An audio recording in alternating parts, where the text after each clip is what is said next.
being abused, since their person is not giving them sex or anything like that, they may go out and get the sex from other people. And as long as they're secure in the relationship, or they're not leaving the relationship because of money. And I was like, what? Because I have known people from my past that have stayed in the relationships and they were like cheating on their person because they weren't giving them the sex and they needed that sort of intimacy. So they would cheat on their person, but they would still stay in the relationship. I was like, this is so fucking mind blowing. I had a discussion many moons ago, God dang, 6, 7 years ago with a friend, and she was discussing things about relationships. And I think she's a psychologist now, or at least a therapist now. About in relationships that you need to have certain, like if your partner is not giving you what you need, then you need to go and get those things from other people. I'm not talking about sexually. I'm talking about people with similar interests. So if you are interested in like pottery and your partner isn't, then you go join a pottery group or a book club or, any of your fucking things, but you need to have, things outside of each other. And,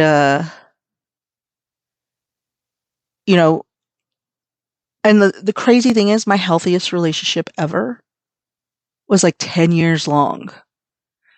And neither one of us are narcissists. Like we have our issues, but neither one of us are narcissists. And like, it was the best relationship that I've had.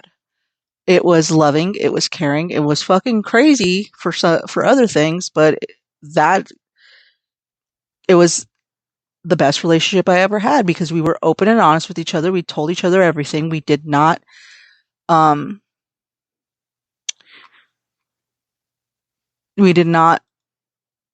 go out to hurt each other. There was no love bombing. There was nothing like that. Like but in every relationship if the way that I treat you in the beginning is always going to be the same way that I treat you throughout the whole ass relationship. The way that I feel my love's going to fucking grow with you, with this relationship. My love grows. And one person one time, I was like, I love you so much. Like, I just want to cry. I'm like, you're so amazing. And I believe in you. And like, you do. And they were like, if I didn't think that you were really being serious right now, I would throw up. She's like, but I know you're being serious. Like, this is honest. You're being honest. Like, do you feel this way? Needless to say, they were also narcissists. But, so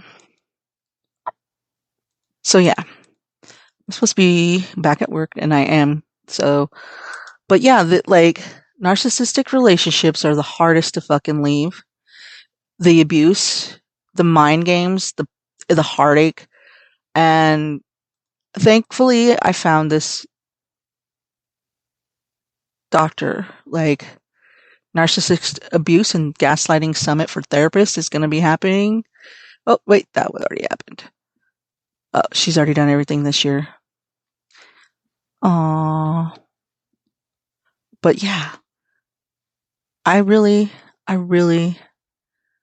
do like her.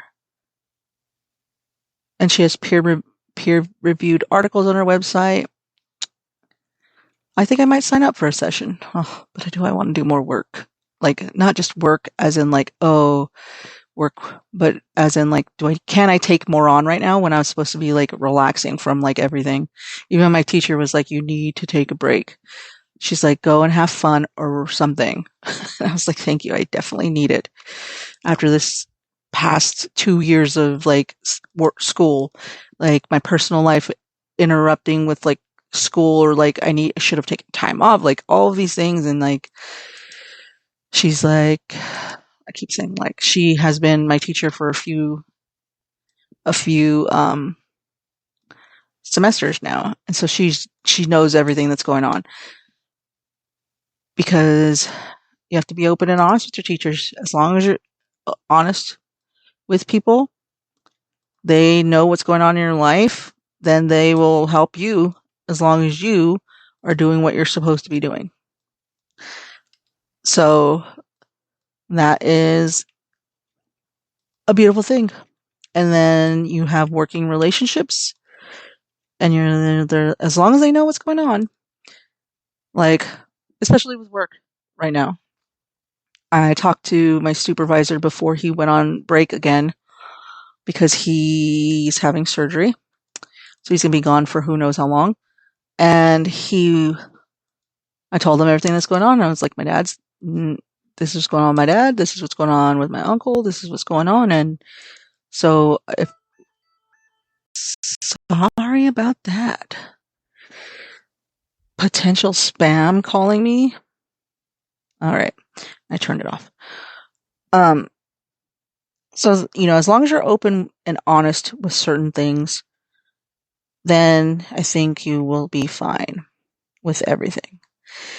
If you are not turn off, especially if you are in an abusive relationship, especially if you're in an abusive relationship, and reach out to your teacher and be like, this is what's going on in my life, and I'm not asking you to reach out to anybody, but I'm dealing with this and I'm trying to move on. I'm trying to get out of it. Can I just get an extension? And, yeah. But yeah, check her out. Dr. Ramani on YouTube, on Amazon, on everything you can think of. She's freaking amazing. I just really love her. She really has talked to me today. All right, I'm gonna let you guys go. I need to focus. And oh my god, it's so weird to get used to not having school, and then I have the opportunity to do things now for the next couple weeks until school starts up again. Months. I think it is months. I can read normal books now. I have JVN's new book, so that's going to be read. I binged freaking Workin' Moms so I could watch season 6 yesterday. I've been getting it, you guys. Catching up on the things that I've missed. And there's more things my friends are messaging me about other shows that are coming out with new seasons, and I'm like, I haven't even watched last season. I didn't even finish it. And being able to clean things, I've put off taking some stuff to storage, so I'm about to. So if you watched any of my videos on Instagram and you see the background is dirty, that is my fault, because I need to take some stuff, because I've been switching things out. I'm like, well, I'm not using this very much, and then I go back to using it a couple of weeks later, and I'm like, good thing I didn't take it to storage. So now I really need to get on the ball and start cleaning. That's the thing about fucking inattentive ADD. It is so hard to get your freaking shit going. And I posted something today about that on Instagram. And the funny thing is, is that my cousins on my dad's side was like, this is how their lives are. So executive dysfunction apparently comes on my dad's side of the family. Just so you know. And I believe it, because my dad, I swear to you that he has he had inattentive ADD, and he possibly ADHD, because that dude was never home. He was always on the go, and now that he's not able to drive, he's home. And I think it's really hard for him. I do know it's very hard for him. But yeah, so now that I have the time off, I really need to focus, and I've been doing really good with my Post-its and writing my checklists. So, that's the way to go when you have, ADD. Yeah, you know me. But I'm doing really good on this. This summer just started, so, summer break just started, so I've really been focusing on taking care of things and making sure that my garden doesn't die. You guys, my garden is 5 months old now. I'm going to be so excited if it lives through the summer, because it's damn fucking hot. But yeah. All right, I'm going to let you guys go because I really need to focus. Thank you for tuning in to Roosevelt Rebel. I'm your host, Tisa Rebel Belchen, and I'll see you next time. I hope you enjoyed this podcast about all the crazy shit. Bye-bye.